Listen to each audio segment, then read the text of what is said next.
இந்த ஆசீர்வாதமான ஜெப தியான வேலையிலே வந்திருக்கவங்களே கடவுள் ஆஸ்வதிப்பாராக. கர்த்தருக்கு காத்திருங்கள். பருதிமே தீமே தெரியும்.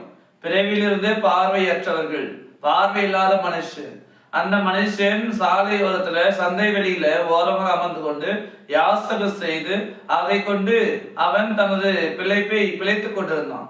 ஒருவேளை அந்த மனுஷனுடைய வாழ்க்கை நம்ம பார்க்கும் பொழுது பார்வை இல்லாததுனால எந்த வேலையும் சரியா செய்ய முடியாது, எங்கேயும் போக முடியாது, எதையும் பார்க்க முடியாது, எதையும் கண்ணால காண முடியாது.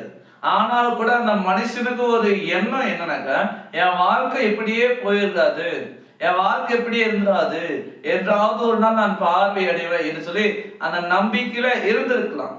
அப்ப அந்த நம்பிக்கையில இருக்கும் பொழுது இயேசுவை குறித்து கேள்விப்பட்டிருக்கலாம்.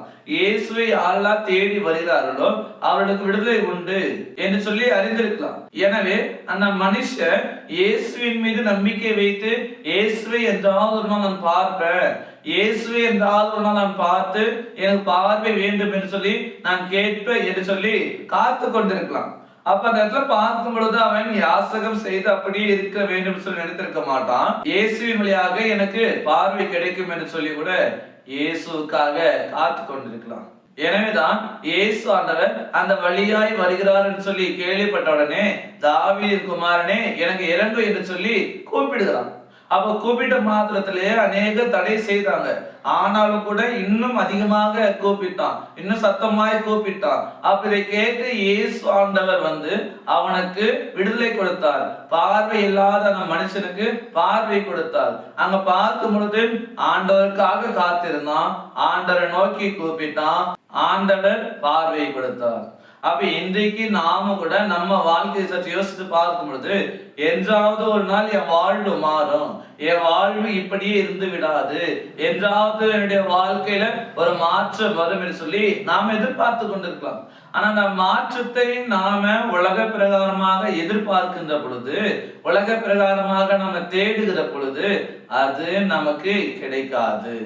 அப்ப நமக்கு மாற்றம் எங்க கிடைக்கும், நம்முடைய வாழ்வு எப்ப மாறும், நம்ம வாழ்க்கையில் நமக்கு எப்ப விடுதலை கிடைக்கும் என்று சொல்லி நாம் பார்க்கின்ற பொழுது இயேசு ஆண்டவர் மூலமாக தான் அது நடக்கும்.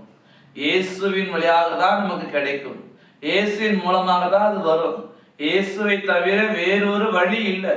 இயேசுவை என்று வேறு ஒருவரால் நம்முடைய வாழ்வை மாற்ற முடியாது.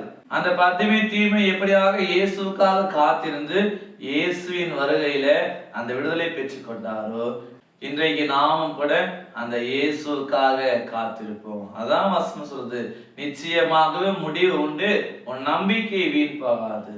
அப்ப இயேசுவின் வருகை வரைக்கும், இயேசுவின் சந்திப்பு நம்ம வாழ்க்கையில நடக்கிற வரைக்கும் நாம பொறுமையோடு காத்திருப்போம், விசுவாசத்தோடு காத்திருப்போம், நம்பிக்கையோடு நம்ம காத்திருப்போம். எனக்கு அன்பானே, இன்றைக்கு வேதம் எப்படியாக நமக்கு சொல்கிறது, சங்கீதம் 33:22 எப்படியாக சொல்கிறது, கர்த்தாவே நாங்கள் உமக்கு காத்திருக்கிறோம், உமது கிருபை எங்கள் மேல் இருப்பதாக. எனக்கு அன்பானே, இன்றைக்கு நாம ஆண்டவரை நோக்கி கூப்பிட வேண்டும், ஆண்டவரை நோக்கி நாம் ஜெபிக்க வேண்டும். கர்த்தாவே நாங்கள் உமக்காக காத்திருக்கிறோம், உமது கிருபை எங்கள் மேல் இருப்பதாக.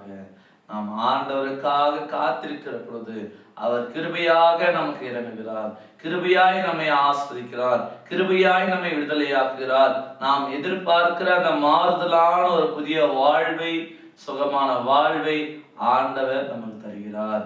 இந்த விசுவாசத்தோடு தொடர்ந்து அவருக்குள்ளாக வாழ தூய ஆவியானவர் தாமே நம் அனைவரையும் பலப்படுத்தி இலவனத்தை காப்பாராக. ஆமீன். எல்லாவற்றுக்கும் மேலான தெய்வீக சமாதானம் உங்கள் இருதயங்களையும் சிந்தனைகளையும் கிறிஸ்து இயேசுவுக்குள் காத்துக் கொள்வாராக. ஆமீன். யாவரும் பெண்களை மூடி நாம் ஜெபிப்போம். நேற்றும் இன்றும் என்றும் மாறாத பரலோக பிதாவே, இந்த ஆசீர்வாதமான சந்தோஷமான நாளுக்காக, இந்த வேலைக்காக நன்றி படைக்கிறோம். கடந்த நாள் முழுவதுமாக நீர் எங்களை சுகபத்திரமாக பாதுகாத்து இந்த நாளிலும் கூட நாங்கள் உண்மை நோக்கி பார்க்கிறோம். நீர் தான் எங்க வாழ்க்கையில கிருபையா இறங்கும்படியாக என்னுடைய வாழ்வை மாற்றி ஒரு புதிய சந்தோஷமான மகிழ்வான விடுதலையின் வாழ்வை நீர் எங்களுக்கு கொடுத்துள்ள வேண்டுமாய் கூட நாங்கள் வேண்டி இருக்கிறோம். இந்த நாள் முற்று முழுவதுமாக நம்முடைய உங்களுடைய கருத்துல ஒப்புவிக்கிறோம். நீர் ஏற்றுக்கொள்ளும், நீர் எங்களை பலப்படுத்தும், நீர் எங்களை நடத்தல வேண்டுமா நாங்கள் ஜெபிக்கிறோம். எல்லா காரியத்திலும் எல்லா இடத்திலும் நாங்கள் உம்முடைய பிள்ளைகளாக வெற்றி பெற்று மேன்மையாய் திகழ்வதற்கு தாமே உதவி செய்தல வேண்டுமாய் கூட நாங்கள் வேண்டி இருக்கிறோம். என்னுடைய பயணங்கள் என்னுடைய நினைவுகள் எல்லாவற்றையும் நிறைவேற்றும். யாரெல்லாம் பலவீனத்தோடு சுகவீனத்தோடு இருக்கிறார்களோ நீதாம் எல்லாருடைய பலவீனங்கள் சுகவீனங்கள் எல்லாவற்றையும் மாற்றி போடும்படியாக எல்லாரும் நல்ல பலத்தை ஆரோக்கியத்தை கொடுத்துள்ள வேண்டுமாய் நாங்கள் ஜெபிக்கிறோம். தேவையில் உள்ளவர்களுக்காக நாங்கள் ஜெபிக்கிறோம். இன்றைக்கு அநேக விதமான தேவைகள் இருக்கிறது. நீதாம் எல்லாருடைய இருதயங்களை ஆராய்ந்து அறிந்திருப்பீர். நீதாம் எல்லாருடைய தேவைகளை அறிந்திருப்பீர். நீதாம் எல்லாருடைய தேவைகள் நிறைவேற்றி எல்லாருக்கும் முழுமையான ஒரு வாழ்வை கொடுத்துள்ள வேண்டுமாய் நாங்கள் ஜெபிக்கிறோம்.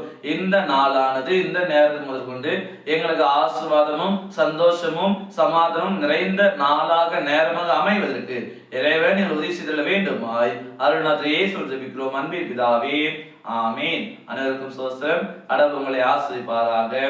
ஆமீன்.